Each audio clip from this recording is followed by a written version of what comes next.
Terry Bradshaw was knocked unconscious, suffered a concussion and neck injury on this play. He missed 2 games as a result. Later, Bradshaw was quoted as saying, "I thought my neck was broke." This video is not meant to glorify injuries, but rather to depict Bradshaw's perseverance and dedication in overcoming the mental agony of his rookie year and the physical pain of his injuries.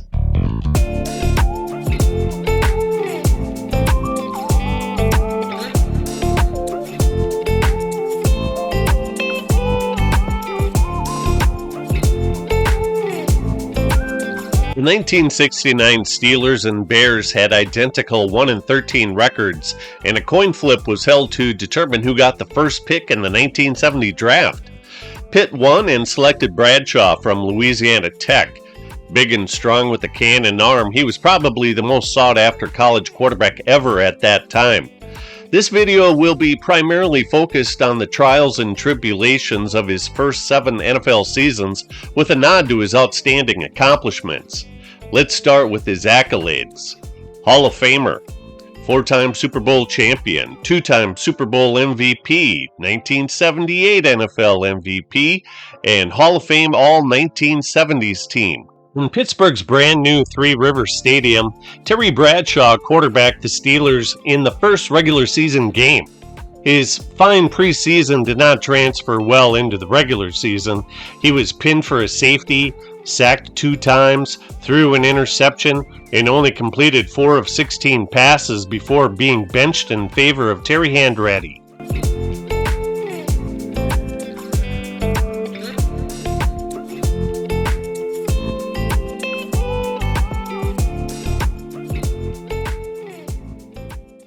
On the road against Denver in Week 2, he performed much better by completing 13 of 26 passing for 211 yards, although he threw an interception, was sacked 3 times, and got nailed for another safety. In Week 3, Bradshaw took 1 step forward by scoring his first NFL touchdown on an excellent run.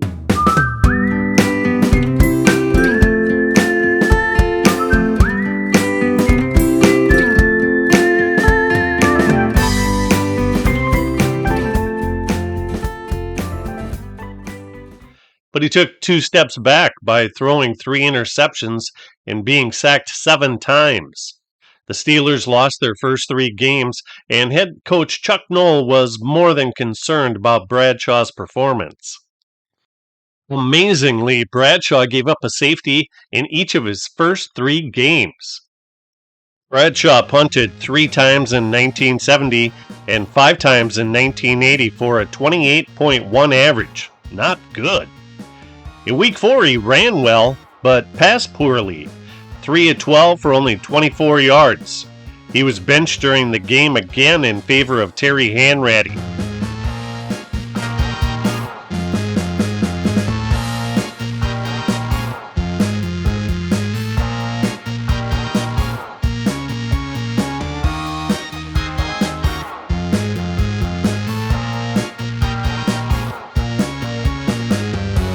It took him 5 games, but Bradshaw got his first touchdown pass as he completed 8 of 17 passes for 208 yards, but he was sacked 3 times and threw 3 picks.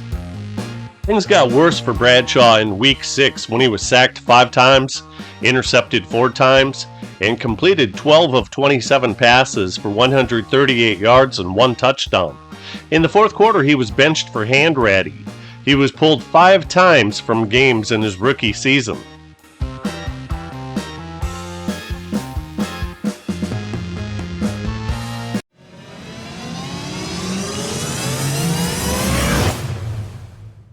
Bengals were licking their chops in anticipation of facing the raw rookie. Bradshaw fumbled and bumbled his way to 8 of 19 passing with 3 interceptions and no touchdowns.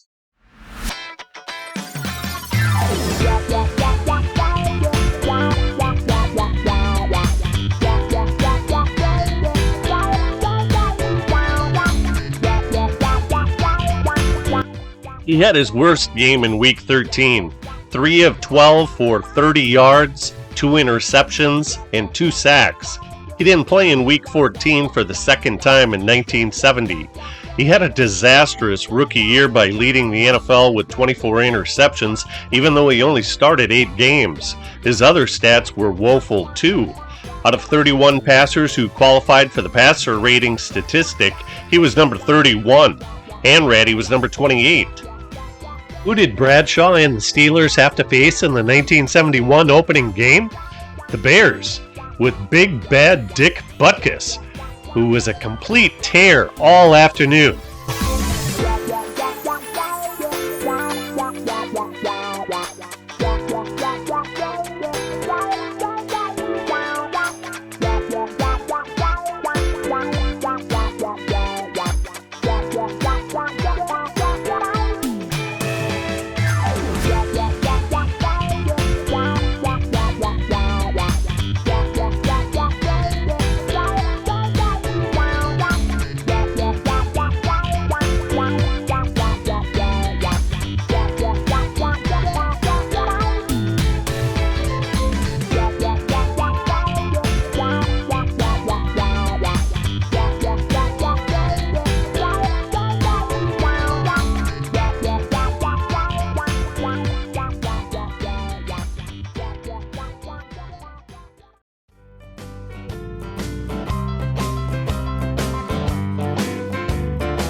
Perhaps in an effort to breed confidence, Bradshaw began calling his own number near the goal line.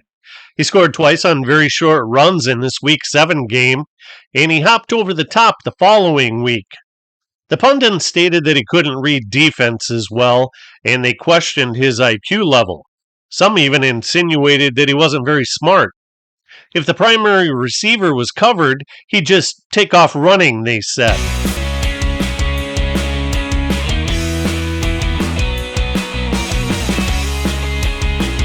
Bradshaw suffered an ankle injury on this play and missed the second half of the game that the Steelers won, 26-9.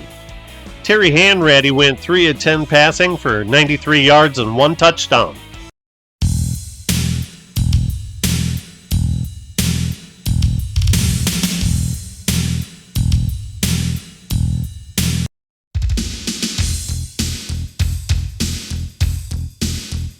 Even though the injury did not look good, he played the entire game the following week.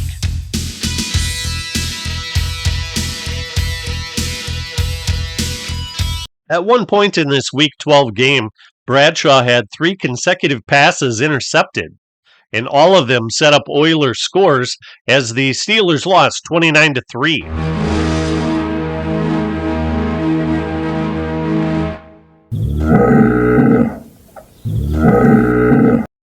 In the last game of the 1971 season, Bradshaw seemed to be turning the corner into maturity by passing for 2 touchdowns, but then he threw 4 interceptions and was sacked 3 times.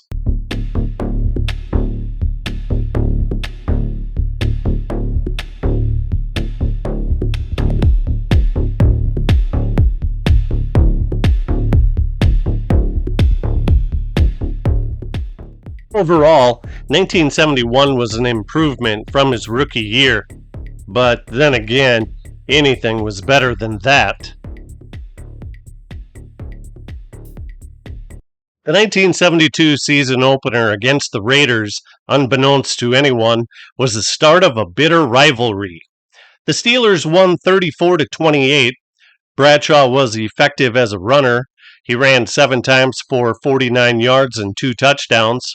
And he completed 7 of 17 passes, including a 57-yard touchdown, but he threw 3 interceptions and was sacked 3 times. The Steelers' ownership and coaching staff was willing to be patient with him, since in this era it was a commonly held belief that rookie quarterbacks required 5 seasons of grooming in order to determine if the quarterback was going to be productive.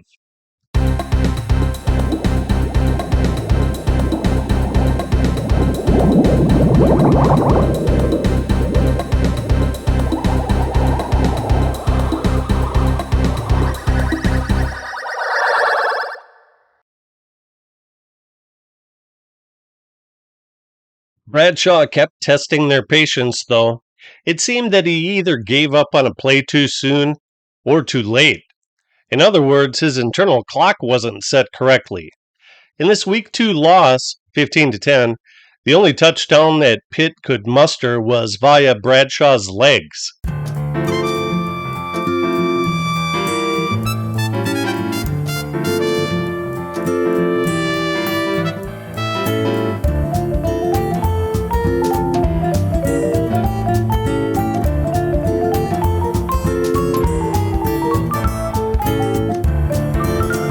Again in week 3, Bradshaw relied more on his running ability than his passing, although a late touchdown pass sewed up a 25-19 win for the Steelers.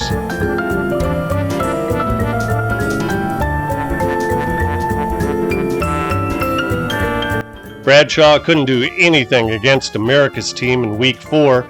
He was 12 of 39 passing with an interception and 3 sacks.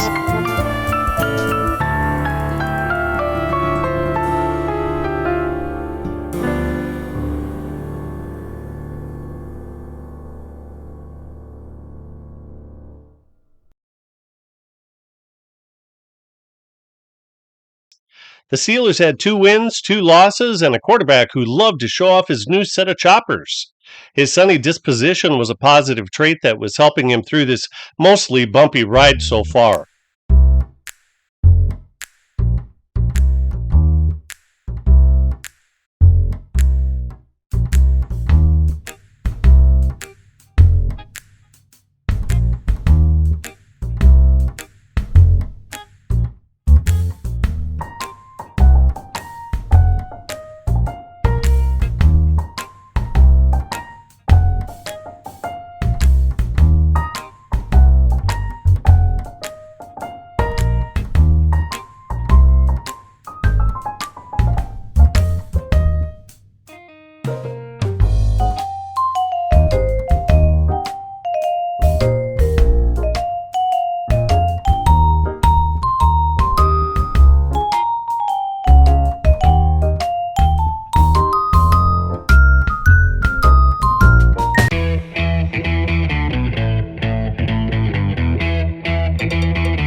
In Week 10 at Cleveland, Bradshaw had an ordinary game. 136 passing yards, 1 touchdown, 1 interception, and 4 big sacks in a losing effort, 26-24.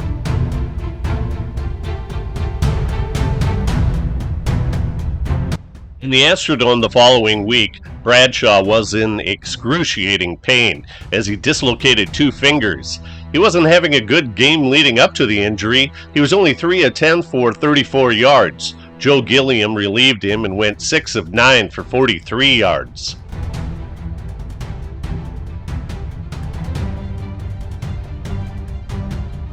In Week 14, you'd never know that his fingers were aching from the previous week's injury. He completed 12 of 23 passes for 152 yards and 1 touchdown.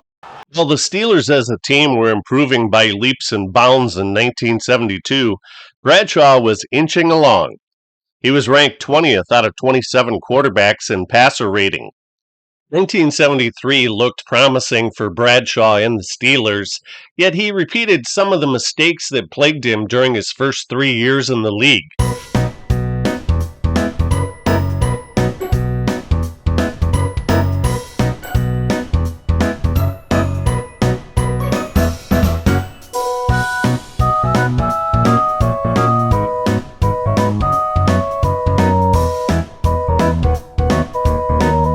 He was still highly effective on the goal line quarterback sneak, however. He was wildly inconsistent, looking horrible one game, then brilliant the next.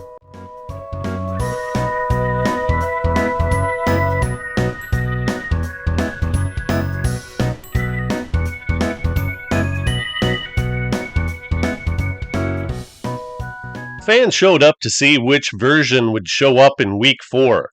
The Steelers outscored their first three opponents 93-23 and were so talented at most other positions that it really didn't matter so much what Bradshaw did. They won no matter.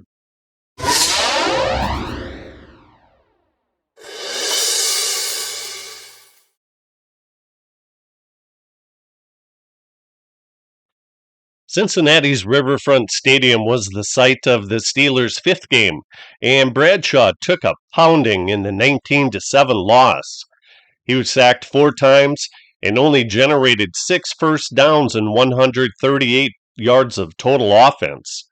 It started to look like the Steelers really did need a consistently good quarterback.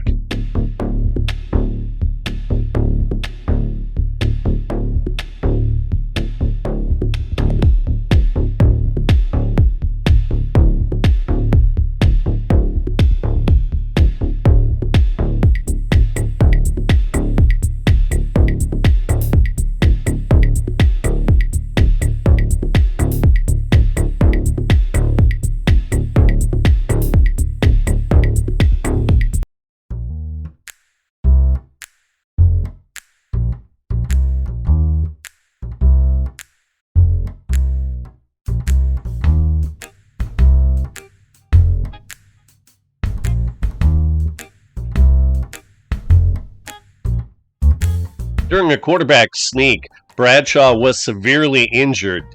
He was having a horrible day, going 3 of 7 passing for 37 yards, 1 interception, and 2 sacks. In the next 4 games that he missed, the Steelers won 2 and lost 2. In Week 13, Bradshaw was misfiring on a regular basis by throwing 4 picks. The Steel Curtain defense totally shut down the Oilers and only allowed 5 first downs and 83 total yards. Bradshaw completed a couple of touchdown passes in the second quarter, but he just kept firing away. Steelers head coach Chuck Nowell had seen enough and he benched him for Joe Gilliam in the Steelers' 33-7 win.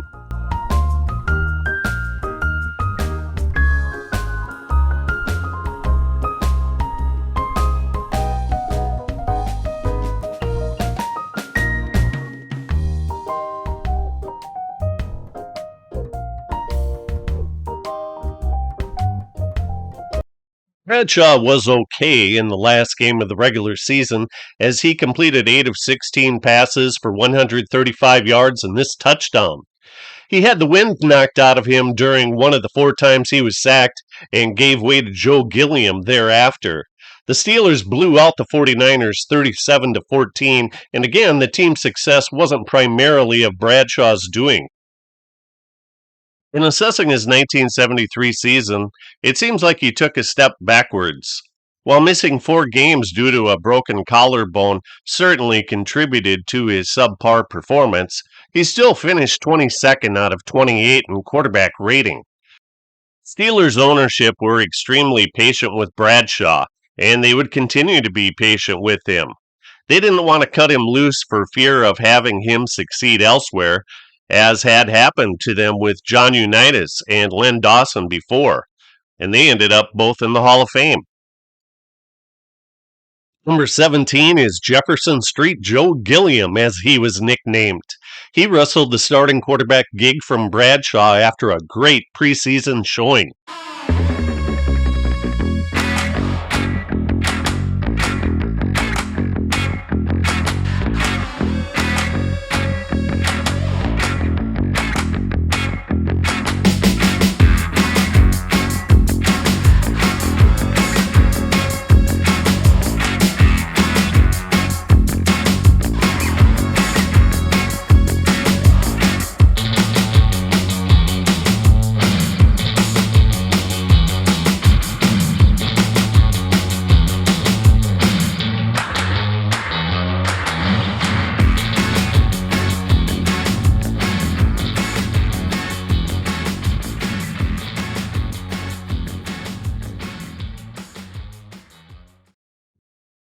Steelers destroyed the Eagles in Week 8, 27-0, with Bradshaw playing adequately.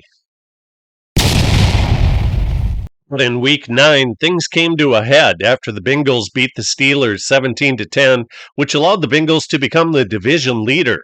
Bradshaw was benched for Week 10 after only completing 13 of 35 passing, and he was relegated to third string. He wouldn't stay third string very long, though, however, because Terry Hanratty was even worse than Bradshaw. In Week 10, Hanratty completed 2 of 15 passes with 3 interceptions. Joe Gilliam relieved him, and he only completed 1 of 4 passes, so Bradshaw got his starting job back, this time for good in Week 11. In Week 12 against the Oilers, though, it was the same old Bradshaw. A couple of good plays and a couple of terrible ones.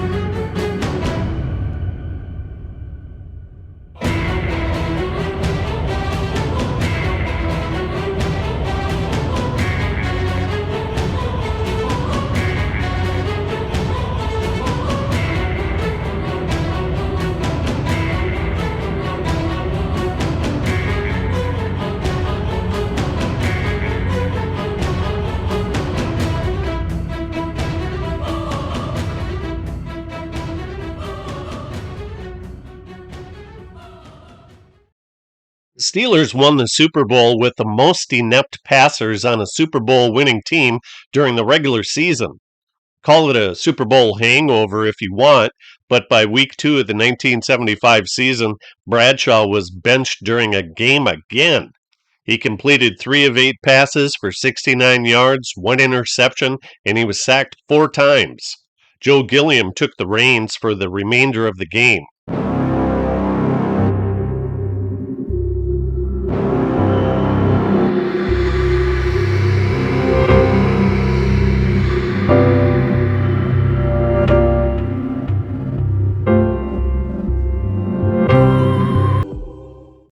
By Week 9 against the Chiefs, though, he finally looked like he had turned the corner with a fine showing.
For the first half of Bradshaw's NFL career, it was clear that he was a better runner than passer, although his passing potential was to be more fully realized in the second half of his career. In 13 seasons, he rushed for 32 touchdowns, 2,257 yards, and an outstanding 5.1 yards per carry. Bradshaw showed marked improvement in 1975, and after 6 years, the Steelers' patience with him paid off handsomely as they won another Super Bowl. He finished 5th in the NFL's passer rating. In Week 5 of the 1976 NFL season, Bradshaw was finding things tough going.